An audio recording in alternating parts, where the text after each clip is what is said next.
Castlevania, Lords of Shadow, way before Netflix reimagined the series for TV with a whole new take on Trevor Belmont, Dracula and the rest of the gang, Konami back in 2010 released Lords of Shadow, which served as its own hard reboot. This brought in new players that may not have even known what a Belmont was and revitalised the series for a good few years. So in this video, I thought I'd take a look at MercurySteam's vampire whipping escapades and see how they hold up today. Are they worth your time? And how can you get your hands on them? Let's begin with a brief info dump of why this project even exists. The last entry in the original Castlevania series, Order of Ecclesia, had not sold amazingly well, and as a result, Konami decided to revamp the franchise with a whole new entry that would be different from the traditional handheld Metroidvanias that had previously been the norm. MercurySteam ended up being the developer, and while their prototype that had been originally greenlit as a Castlevania game was demoted to being an original IP, things changed when Konami higher-ups laid eyes on what the team had concocted.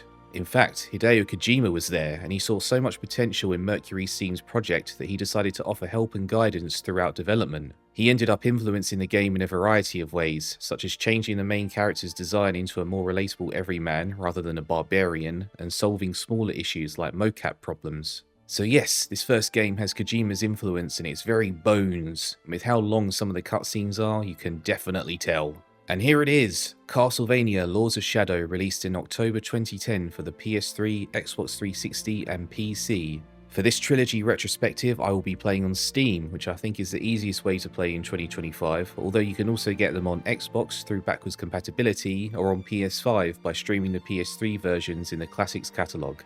Lords of Shadow is a story of Gabriel Belmont, and as I said before, it's a total reboot. The original timeline has no bearing here. That gave MercurySteam the freedom to do whatever they wished, and it ended up being in the game's best interest. This is a much more story-focused Castlevania. Gabriel's quest is personal, full of emotional beats and twists that make it a compelling experience. I'd go so far as to say it has the best story in any Castlevania game, but I guess that's not saying much considering how light the previous games were in that respect. So what's the goal here? Well, Gabriel, a member of the Brotherhood of Light, is on a quest to find and defeat the three mysterious Lords of Shadow who have overrun the land, causing hordes of werewolves, vampires and necromancers to terrorize the innocent. Along the way, he meets various interesting characters, both human and supernatural, who either help or block him on his path. I'll avoid spoilers here, but one of the side characters he meets will probably stay with you for a while. When I say this game's emotional, I mean it.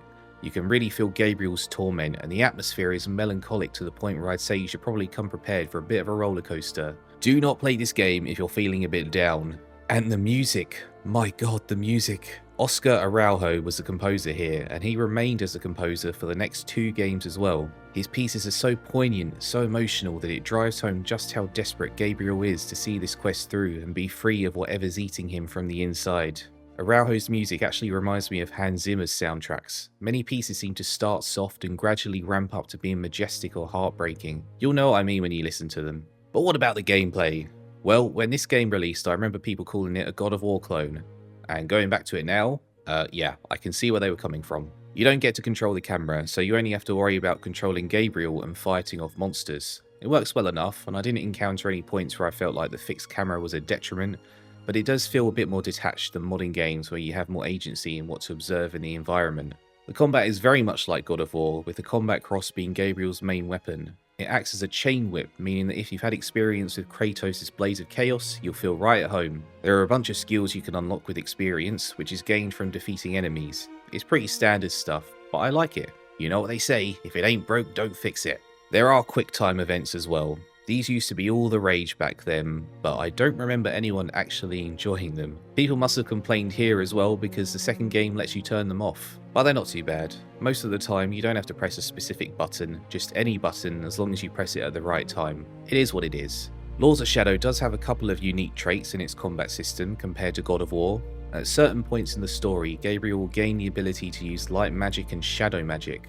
Light magic cloaks him in a holy aura and allows him to gain health with each strike, while shadow magic veils him in a devilish fire and makes his attacks more damaging. You'll constantly be switching these types of magic during combat, and it gives an extra layer of depth to the experience of whipping vampires. There's also the focus bar, which sits right at the bottom of the screen.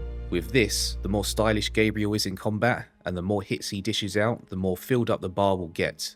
When it's full, every hit of an enemy will produce energy which can be absorbed into either the light magic or shadow magic bars, or both. That's how you refill your magic. But beware, If Gabriel gets hit even once, the focus bar goes back to 0. If you want to refill your magic without the focus bar, don't worry, there are certain fonts that appear in each level which serve the same purpose. It wouldn't be a Castlevania game without sub-weapons though, and this game does have them.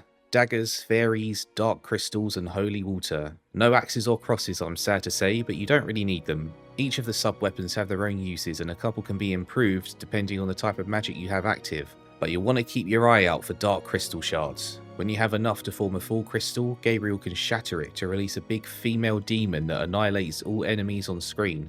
I'd love to show you what it looks like, but I can't because YouTube would have a go at me. The levels themselves are mostly linear, but then you get the odd one or two that have a few different paths and they can be a bit confusing to navigate. Like God of War, there are puzzles to solve, some of which will net you some nice experience points if you can manage to complete them without hints. There are also collectibles like gems which level up your health, light magic or shadow magic when you gain 5 of them at a time. Yep, just like God of War.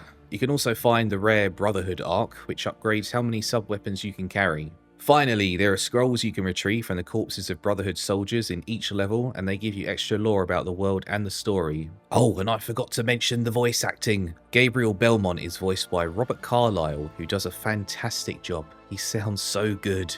I couldn't imagine anyone else playing this role. And then you have the man, the myth, the legend, Patrick Stewart, who narrates the voiceover introducing each level, and he even plays a significant character in the story. He puts his all into this game and I love it. The voice acting is just great all round, and it really helps pull you into the experience. Right, I think I've covered everything major about the game, but there is one slight problem. To talk about the next 2 games, I'm going to have to reveal a major spoiler. If you're okay with that, keep watching, but if not, go and play the first Lords of Shadow. It's a great game and well worth your time. Also play the DLC, which is just more of the same but takes place after the main story. It's very, very important, trust me. I'm going to give you 5 more seconds before I delve into spoilers. 5, 4, 3, 2, 1. Okay, I did warn you. Gabriel Belmont is Dracula. Yeah, that's right. At the end of the first game, he defeats Satan and saves the world, but ends up all alone, still haunted by the death of his wife, who he unknowingly killed while under the influence of Zobek, a Lord of Shadow played by Patrick Stewart. A cinematic then plays, taking place in the modern day, where we find out that Gabriel is still alive and calling himself Dracul, the dragon. He has a little argument with Zobek and falls out of a church window into the streets below. This was one of the best things I had ever seen back in 2010.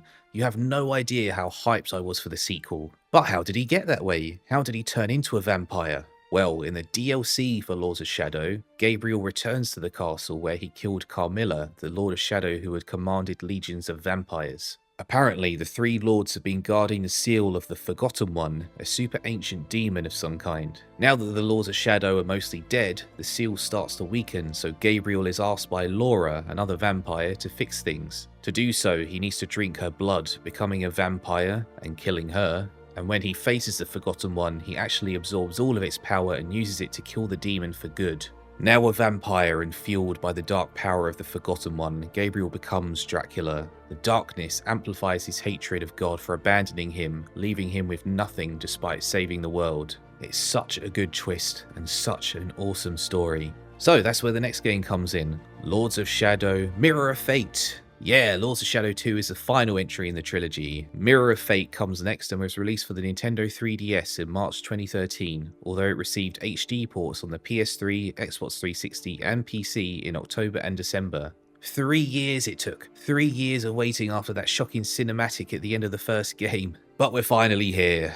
Now, I would say you'd have to keep in mind that this game was developed for the 3DS first and foremost, but it actually wasn't. The HD version was developed first, and then it was ported down to the 3DS after, but they always knew it would come out on the 3DS first, so the game is optimized for gameplay on that device. Take, for example, the change from 3D movement to 2D movement. This is just speculation on my part, but I think MercurySteam must have seen this as an opportunity to pay homage to the classic style of Metroidvania, while giving it their own twist. I say that because while the first Lords of Shadow was strictly level-based, Mirror of Fate is not. It's still quite linear when you're following the main path of the story, but the game takes place entirely within Dracula's castle, and you're free to explore it at your own whim. There are collectibles that can only be obtained by backtracking when you get new abilities, and they consist of chests that increase your health, magic and sub-weapon ammo, lore scrolls you can collect from Brotherhood corpses, and bestiary cards that give you info on different enemies. My problem here is that it doesn't really compare to the loot from classic Metroidvania games. In Symphony of the Night, for example, you can collect different weapons and armor as well as relics in addition to life and magic boosts. Mirror of Fate feels emptier in comparison. What Mirror of Fate does do well is the combat. Yes, it's now operating on a 2D plane, but MercurySteam did a damn good job with the conversion. Light attacks stretch the whip or combat cross in front of the playable character, while heavy attacks swing the weapon in an arc that hits enemies in every direction. Skills unlock automatically when leveling up, so you can't pick and choose, but the skills themselves are as significant as they were in the first game, extending combos or giving you new opportunities in battle. Hitting enemies feels very satisfying, with cool finisher moves that show off how stylish the Belmont clan can be. That's right, I said Belmont clan, because there isn't just one playable character here, there's 3. The story of Mirror of Fate is that Gabriel had a son he never knew about. The Brotherhood of Light knew who Gabriel would become, and they also knew of a prophecy that said his bloodline would be the key to victory, so they took the baby, Trevor, just as he was born, and raised him to become a warrior. But when Trevor heads to the castle to face Dracula, he never returns, leaving his wife and son alone against a vengeful horde of creatures. Trevor's son, Simon, survives, but Simon's mother is killed. I won't spoil any more of the story because although it's a bit more awkwardly told due to the 3DS's limitations, it is compelling and serves as a cool reimagining of the classic Castlevania timeline. It also has quite a bit of fan service. What I will say is that you play as Gabriel for a short introduction, but Simon is the first true protagonist. Gabriel's introduction is completely badass and reminds us of how strong he was even before the events of the first game. He doesn't speak a single word, he just lets his combat cross do the talking. But then we move on to Simon Belmont, and like the classic version of the character, he's a bit more barbarian. He doesn't have the combat cross, but he does have his own whip, which makes combat pretty nostalgic if you've played the original games. The first game had light and shadow magic, but this game has spirits. The first is the spirit of Belnades, this timeline's version of Cypher from Castlevania 3, and she protects Simon from any hits while active. The other spirit is Schneider, who can attack enemies with a ghostly crossbow while Simon focuses on a lever or even another enemy. They're both helpful and can make combat encounters quite dynamic. Overall, Mirror of Fate is an interesting second entry in the trilogy and serves as a classic homage to Castlevania's roots. It feels emptier than a true Metroidvania, but its combat system is fun and some of the boss battles can be epic. This was essentially MercurySteam's practice run for Metroid Samus Returns and Metroid Dread, and while it's a bit rough around the edges, I think it's a decent first attempt. It tries to meld the modern gameplay of Lords of Shadow with classic exploration, and I think that's a cool idea. But now we move on to the most divisive entry in the trilogy, Castlevania Lords of Shadow 2. This released in 2014 for the PS3, Xbox 360 and PC, and brings the Lords of Shadow story to a conclusion. The boldest part of this game, I think, is that the main setting is what we would consider to be the near future. But that's not how the game begins. No, the game begins with Dracula at the height of his power, fending off an invading army of the Brotherhood of Light. It's cinematic as heck, action-packed, and the music is tremendous. Right off the bat, you can tell that the gameplay is very similar to Lords of Shadow 1, but instead of a combat cross, Dracula forms a whip made of blood to strike his enemies. He has light magic and chaos magic, similar to the first game, both of which operate in the same way. Light magic restores health, while chaos magic deals more damage. The focus bar is back, and it functions just the same as before. There is just one problem I have with this combat: unblockable hits. There's so many of them. Far more than the first game, and when you're fighting a group of enemies, it can sometimes be hard to dodge in time. But it's a small nitpick, and overall it's a tried and true combat system, and I like that. You're playing as the same character after all, just a more vampiric version. The game makes a massive point of showing that Gabriel is still there inside, even though he may have been twisted by rage and darkness. And that comes out in the gameplay, which is really cool. But now I want to gush about the cinematics for a bit. Robert Carlyle is back as Gabriel, and he does an incredible job. His performance, both in this game and the others, may be one of my favourites in all of gaming, and that I'm not exaggerating. There's a point in his first sequence where he quotes Dracula from Symphony of the Night, and yes, it makes my big fanboy heart all fuzzy and warm. There are also moments that really pull on the heartstrings, and his acting, in conjunction with the music, just makes me feel things. But it's not only the acting, the directing of the cinematics is on point. There are so many times when you see Dracula just being Dracula, battling against opponents much larger than him, and it's visually awe-inspiring. Set pieces seem to be one of MercurySteam's big strengths, and that really is the case here. I didn't capture it on video, but there's a part in the game where Dracula rides a gas tank out of a window, and it's just one of the best things I've ever seen. On PC, the game doesn't have a frame rate limit, and the whole thing is stupidly well optimized, so you can play it on a modern PC at 240 frames per second and have the ride of a lifetime. You can also play it and the previous 2 games on Steam Deck with no frame rate drops that I saw whatsoever. And Patrick Stewart is back. He plays Zobek again, and he puts in the same amount of effort as he did the last time. I love how Zobek is portrayed here. He seems to want to help Gabriel, and he goes out of his way to do so, but at the same time, you never really know what his true intentions are. The relationship between him and Dracula is cool to see, and you can tell that they've had hundreds of years of encounters between Lords of Shadow 1 and 2. The modern setting was a point of contention for some people though.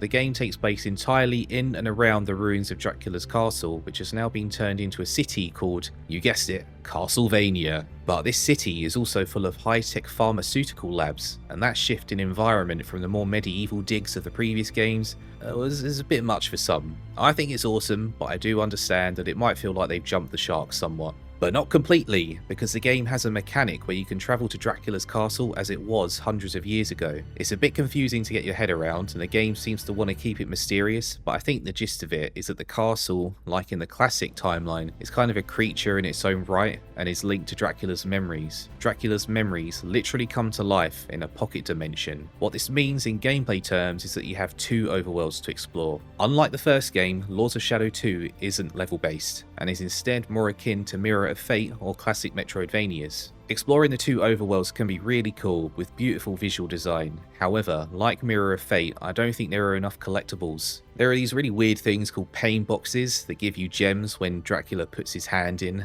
and lore scrolls collected from corpses and memorials, but that's really it, along with collectibles that can unlock special challenges. I think they could have added a bit more to make exploration more rewarding. Also, this is totally unrelated, but activating the map rooms to teleport to another location takes forever. What were they thinking here? But now we get to the truly controversial part. The reason people ripped this game to shreds back in 2014? Stealth. Now, nowadays, you see stealth in pretty much everything, and people don't really bat an eyelid. But back then, it was a bit more rare. And at certain points in this game, Dracula will need to use his vampiric skills to sneak past super beefy Golgoth guards, which are demonic creatures that can blast Dracula to bits. The reason for this is that Dracula is recovering from hundreds of years of stasis, so the majority of the game involves him gradually returning to full strength. The stealth segments are essentially puzzles. You don't have to be super skilled, you just need to know what to do, and most of the time they're really simple. For example, Dracula can turn into a rat to get past a guard, then bite a wire to open a door. Then he can use a swarm of bats to distract the Golgoth guard and use that as a chance to possess a scientist, which gives him access to the next room. I actually think these sections are cool because they tap into the classic depiction of vampires, which stalk people at night in the form of creatures like wolves or bats or rats. Bram Stoker's Dracula, for example. But forced stealth in an action game is perhaps not the best move at the time, as it does temporarily get in the way of combat. But here's the thing, they take up about 5% of the gameplay. I'm not exaggerating, I genuinely think it's about 5%. There are so few stealth sections, and they're all super easy that I genuinely found myself baffled that people were so up in arms about them. Now, I suppose there is one boss focused around stealth that's quite annoying, to say the least. But doesn't every game have sections that you find a bit irritating compared to the rest? Why was Lords of Shadow 2 any different? Honestly, I feel like this game was severely misrepresented at the time. I don't think it deserved to be as hated as it was. It's a great conclusion to the Lords of Shadow trilogy, has awesome acting and cinematics, and it's just fun to play. I definitely recommend it. I just wish it had more collectibles. And that's the Lords of Shadow trilogy.